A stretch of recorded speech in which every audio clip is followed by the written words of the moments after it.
2,500 টকাকৈ দিম আৰু এটা আমি স্কিম আনিম যে তেওঁলোকে এটা পইচা বেংকৰ পৰা উইদাউট অৰুণোদয় হিতাধিকাৰীসকলে উইদাউট মৰ্টগেজ তেওঁলোকে বেংকৰ পৰা এটা লোনো ল'ব পাৰিব আমি অৰুণোদয়ৰ পৰা অকণমানকৈ কাটি থাকিম তেনেকুৱা স্কিম এটাও আমি বনাই আছোঁ এতিয়া এনাউন্স কৰিব পৰা হোৱা নাই সাপোজ 10,000 টকা তেওঁলোকে এতিয়া বেংকৰ পৰা লৈ দিলে বেংকক ঘূৰাই দিব লাগিব তেওঁলোকে ঘূৰাই দিব নালাগে অৰুণোদয়ৰ পৰা 100 টকা তেওঁলোকে ঘূৰাই দিলে ৰাজ্য চৰকাৰে 100 টকা এডিশ্যন দি দিলে সো কিছুমান মহিলাই কয় যে মামা দাদা আমি অৰুণোদয় পোৱা নাই মই কওঁ কিয় পোৱা নাই আপুনিতো পাব লাগিছিলে অলপ পিছত আহি মই গম পাওঁ যে ৰেচন কাৰ্ডত তেওঁৰ শাহুৱেকৰ নাম আছে শাহুৱেকে পাই আছে কাৰণে বোৱাৰীয়েকে পোৱা নাই আৰু কৰবাত বোৱাৰীয়েকে পাই আছে কাৰণে শাহুৱেকে পোৱা নাই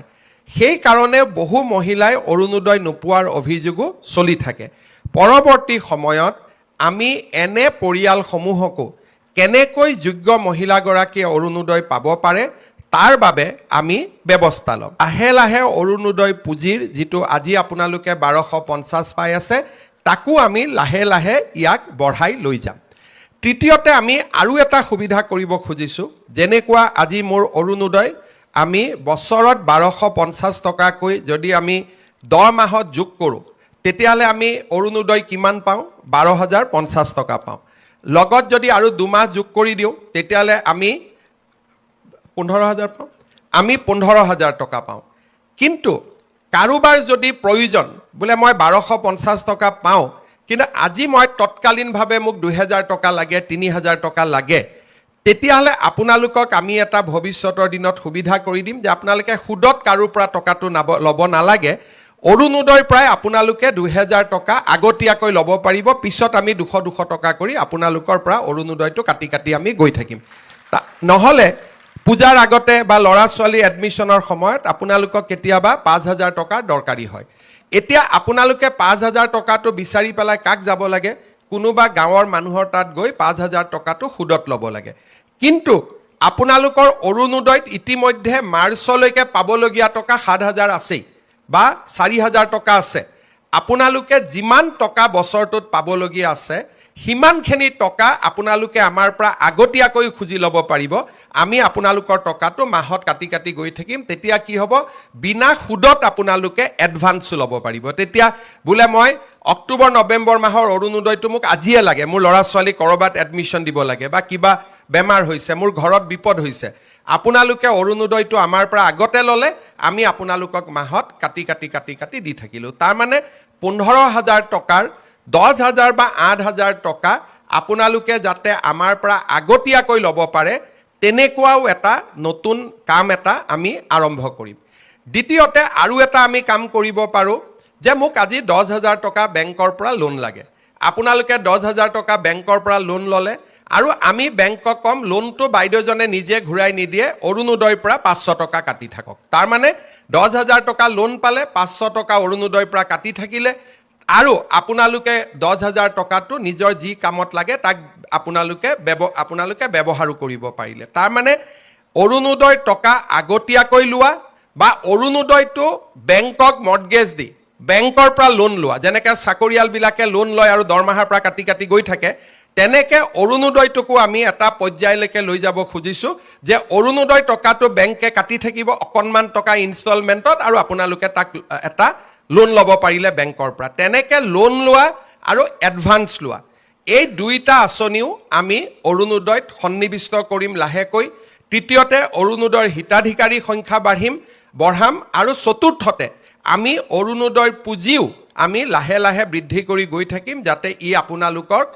সহায় কৰিব পাৰে ই আপোনালোকক বিপদৰ সময়ত সহায় কৰিব পাৰে আজি আমাৰ সমাজত মই বহুত মানুহক দেখোঁ যে মানুহৰ যেতিয়া কিবা কাৰণত বেলেগ কিবা ঘটনা ঘটি থাকে মানুহে খালি অৰুণোদয়ক গালি দিয়ে চৰকাৰে ইমান এইটো কৰিব পৰা নাই অৰুণোদয়ত কিন্তু টকা দি আছে এইটো কথা মানুহে বুজি নাপায় যে অৰুণোদয় টকাটো হিমন্ত বিশ্ব শৰ্মাৰ ঘৰত নাহে অৰুণোদয় টকাটোৱে 37 লাখ মহিলাৰ মুখত হাঁহি বিৰিঙাই 37 লাখ মহিলাই এই অৰুণোদয় আঁচনিটোৰ বাবে প্ৰত্যেক মাহত অপেক্ষা কৰি থাকে যিসকলে অৰুণোদয় গালি পাৰি থাকে ইতিমধ্যে তেওঁলোকে প্ৰমাণ পাইছে যে অৰুণোদয় গালি পাৰিলে কিমান বিপদ হ'ব পাৰে এইবাৰ ইলেকশ্যনৰ ৰিজাল্টতে মাসকলে দেখুৱাই দিলে যে অৰুণোদয় গালি পৰা পাৰ্টিক কোনেও ভোট নিদিয়ে আৰু সেই কাৰণে অৰুণোদয় গালি গালাজ কৰিব নালাগে বৰঞ্চ চৰকাৰক ক'ব লাগে যে অৰুণোদয়টো বাঢ়িলে অলপ বঢ়াই দিয়ক বুলিহে ক'ব লাগে, তেতিয়াহে আই মাতৃসকলে ভাল পাব। তাকে নকৰি বহুত মানুহে খালি মোকতো গালি পাৰিব নোৱাৰে, তেতিয়া অৰুণোদয়টোক গালি পাৰি থাকে। এই কথাটো মই মানুহক অনুৰোধ কৰিম, যিসকলে অৰুণোদয়ক বেয়া পায়, অৰুণোদয়ে কিমান মানুহৰ জীৱনলৈ পৰিৱৰ্তন আনিব পাৰে, কিমান মহিলাই অৰুণোদয়টোৰ কাৰণে ঘৰত সন্মান পাইছে, কিমান মহিলাই অৰুণোদয়ৰ কাৰণে ঘৰত সন্মানেৰে আজি ঘৰটোৰ বা ঘৰখনৰ সমৃদ্ধিৰ কাৰণে বা ঘৰখন আগুৱাই যাবৰ কাৰণে বৰঙণি যোগাব পাৰিছে, তাক অৰুণোদয় মহিলাসকলৰ লগত কথা নাপাতালৈকে ইয়াক বুজি পাব পৰা নাযায়। আজি আপোনালোকে চাওক যে আমাৰ অৰুণোদয়ৰ 37 লাখ মহিলা আছে, সকলোৰে মনত ইচ্ছা আছে যে শিৱসাগৰ বানপানীৰ কাৰণে আমিও কিবা এটা কৰিব পাৰোঁ নেকি, চৰাইদেউত গৈ আমিও কিবা এটা দিব পাৰোঁ নেকি। আমাৰতো যাব পৰা আমাৰ সম্বল নাই, কিন্তু আজি আপোনালোকৰ পৰা মই এই 150 টকা নাকাটাকৈ মই শিৱসাগৰ চৰাইদেউত 2,500 টকা দিব পাৰিলোহেঁতেন। কিন্তু এই 150 টকা মই কিয় কাটিলোঁ, আজিৰ পৰা আপোনালোকেও গৌৰৱেৰে সৈতে ক'ব পাৰিব যে শিৱসাগৰ চৰাইদেউৰ বানপানীৰ কাৰণে আমিও কিবা এটা অন্তত আগবঢ়ালোঁ। আগতে মনত থাকে চবেই দি আছে, আমিতো একোৱেই কৰিব পৰা নাই। আজি চৰকাৰে আপোনালোকক এটা সুবিধা কৰি দিলে যে এই 150 টকা আপোনালোকৰ টকা আজি আপোনালোকে কাক দিলে, শিৱসাগৰ চৰাইদেউ যোৰহাট গোলাঘাটত বান আক্ৰান্ত ৰাইজক আপোনালোকে আগবঢ়ালে। এইটো মই দিয়া নহয়, আমাৰ অৰুণোদয়ৰ 37 লাখ মহিলাই আপোনালোকক দিয়া পুঁজিৰ পৰা আপোনালোকে 150 টকা আজি আমাৰ আই মাতৃসকলক কাক দিলে, শিৱসাগৰ চৰাইদেউ যোৰহাট গোলাঘাটত। কালি যদি ধেমাজি লখিমপুৰত বানপানী হয়, কালি যদি গোৱালপাৰাত বানপানী হয়, একেধৰণে শিৱসাগৰ চৰাইদেউ যোৰহাটৰ মহিলাই 150 টকা আমাৰ আন মহিলাসকলক দিব। অৰ্থাৎ এনেকৈ এটা অৰুণোদয় পৰিয়াল গঢ় লৈ উঠিলে যে ইজনে সিজনৰ বিপদৰ সময়ত আমি থিয় দিলোঁ, ইজনে সিজনে বিপদৰ সময়ত আমি একেলগে থিয় দিলোঁ। তাৰ মানে আজি অৰুণোদয় অকল আঁচনিয়ে নহয়, অৰুণোদয় আজি এটা ডাঙৰ মানৱতাৰো বাৰ্তা দিলে। মোকতো বহুত মহিলাই কৈ আছিলে যে মামা আমাৰ গোটেই টকাটো এই মাহত দি দিয়ক, ছেপ্টেম্বৰৰ পৰা আপুনি অৰুণোদয় দিলেও হ'ব। তাৰমানে আমাৰ মাসকলৰ মন কিমান বহল। আৰু আমি এইকাৰণে গোটেই টকা ল'ব খোজা নাই, কাৰণ এই মুহূৰ্তত এনেকুৱা নহয় যে আমি বান সাহায্যক দিব নোৱাৰিম বা আমি অৰুণোদয় হিতাধিকাৰীসকলক বা আই মাতৃসকলক সহায় কৰিব নোৱাৰিম। আমি অৰুণোদয়ো চলাই ৰাখিম, বান সাহায্যও চলাই ৰাখিম। কিন্তু আজি যে 150 টকা মই দিয়া নহয়, এই 150 টকা আপোনালোকে দিলে, আৰু আপোনালোকৰ মনটোত আজিৰ পৰা এটা ডাঙৰ শান্তি আনি দিলে যে ময়ো বানপানীত সহায় কৰিছোঁ, ময়ো বানাক্ৰান্ত ৰাইজক কিবা নহয় কিবা এটা ময়ো দিব পাৰিছোঁ। আজি মই পুনৰ এবাৰ আমাৰ শিৱসাগৰ চৰাইদেউ যোৰহাট গোলাঘাটৰ বানাক্ৰান্ত ৰাইজক আজি আমি আকৌ এবাৰ মনত পেলাইছোঁ। আজি আমি ক্ষুদ্ৰ অৰুণোদয় পৰিয়ালটোৱে লগ লাগি মামাই দিয়া ফিল আপ কৰিছিলোঁ। নামটো আমাৰ থাকিলে বেংক একাউণ্টটো ফিল আপ কৰা মানুহজনে হয়তো নিজৰ বেংক একাউণ্টটো দি দিলে, তেতিয়া আমি মাহত টকা দি আছোঁ, কিন্তু তাত পাই আছে যে যিটো একাউণ্টৰ নম্বৰ দিছিলে তাত পাই আছে। লাহে লাহে আমি বেংক আৰু একাউণ্টৰ নাম আৰু মহিলাগৰাকীৰ নাম একে আছেনে নাই তাক পৰীক্ষা কৰা আৰম্ভ কৰিলোঁ। বহুবিলাক আমাৰ খেলি মেলি দূৰ হ'ল। এইবাৰ আমি আধাৰৰ লগত ইয়াক যেতিয়া সংলগ্ন কৰিলোঁ, ভৱিষ্যতে আমাৰ বেংক একাউণ্টটো হ'ল, নামো একে হ'ল, আধাৰ তাৰ লগত থাকিলে এতিয়াৰ পৰা অৰুণোদয়ৰ নামত কোনেও খেলি মেলি কৰিব নোৱাৰিব। আৰু যাৰ বাবে এই ধন প্ৰদান কৰা হৈছে তেওঁলোকৰ বেংক একাউণ্টতে এই পুঁজি পাবগৈ। এইবাৰ যিহেতু আধাৰৰ লগত আমি বেংক একাউণ্ট সংলগ্ন কৰিছোঁ, কিছু মহিলাৰ আধাৰ সংলগ্নকৰণৰ প্ৰক্ৰিয়া এতিয়াও শেষ হোৱা নাই। সেইকাৰণে আমি অৰুণোদয় হয়তো আজি আমি দিলে 15-20 হাজাৰ মহিলাৰ বেংক একাউণ্টত নাযাব পাৰে, কিন্তু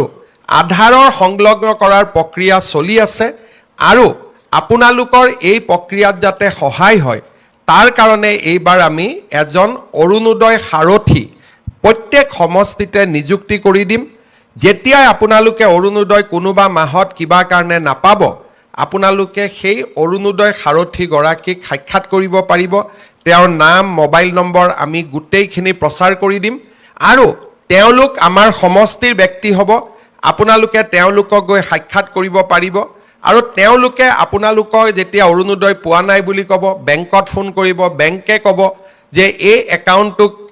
ষ্টেণ্ডাৰ্ড হৈ থকা নাই, KYC হৈ থকা নাই, সেইকাৰণে পোৱা নাই। তেওঁ গৈ বেংকত সমস্যাটো সমাধান কৰি দিব। বোলে নহয় দিছপুৰৰ পৰাই আপোনালোকৰ টকাটো অহা নাই, দিছপুৰক সুধিব যে কিয় টকাটো অহা নাই। এই গোটেই সমস্যাবিলাক সমাধান কৰাৰ কাৰণে আমি অৰুণোদয় সাৰথী নামেৰে এগৰাকী ব্যক্তিক প্ৰতি সমষ্টিত নিযুক্তি দিম, যাতে আপোনালোকৰ ইয়াত কোনো ধৰণৰ সমস্যা আপোনালোকে সন্মুখীন হ'ব নালাগে। দ্বিতীয়তে, অৰুণোদয় আঁচনিখনক আমি পৰৱৰ্তী পৰ্যায়ত আৰু বেছি ডাঙৰ আৰু বেছি জনদৰদী কৰি তোলাৰ বাবে কিছুমান নতুন নতুন কথা আমি চিন্তা কৰি আছোঁ। এতিয়া মই বহুত ক্ষেত্ৰত দেখোঁ যে মোক কিছুমান মহিলাই কয় যে মামা দাদা আমি অৰুণোদয় পোৱা নাই। মই কওঁ কিয় পোৱা নাই, আপুনিতো পাব লাগিছিলে। অলপ পিছত আহি মই গম পাওঁ যে ৰেচন কাৰ্ডত তেওঁৰ শাহুৱেকৰ নাম আছে, শাহুৱেকে পাই আছে কাৰণে বোৱাৰীয়েকে পোৱা নাই, আৰু ক'ৰবাত বোৱাৰীয়েকে পাই আছে কাৰণে শাহুৱেকে পোৱা নাই। সেইকাৰণে বহু মহিলাই অৰুণোদয় নোপোৱাৰ অভিযোগো চলি থাকে। পৰৱৰ্তী সময়ত আমি এনে পৰিয়ালসমূহকো কেনেকৈ যোগ্য মহিলাগৰাকীয়ে অৰুণোদয় পাব পাৰে তাৰ বাবে আমি ব্যৱস্থা ল'ম। দ্বিতীয়তে, নিৰ্বাচনৰ সময়ত মই যেনেকৈ কৈছিলোঁ যে আমি লাহে লাহে অৰুণোদয় পুঁজিৰ যিটো আজি আপোনালোকে 1250 পাই আছে, তাকো আমি লাহে লাহে ইয়াক বঢ়াই লৈ যাম। তৃতীয়তে, আমি আৰু এটা সুবিধা কৰিব খুজিছোঁ, যেনেকুৱা আজি মোৰ অৰুণোদয় আমি বছৰত 1250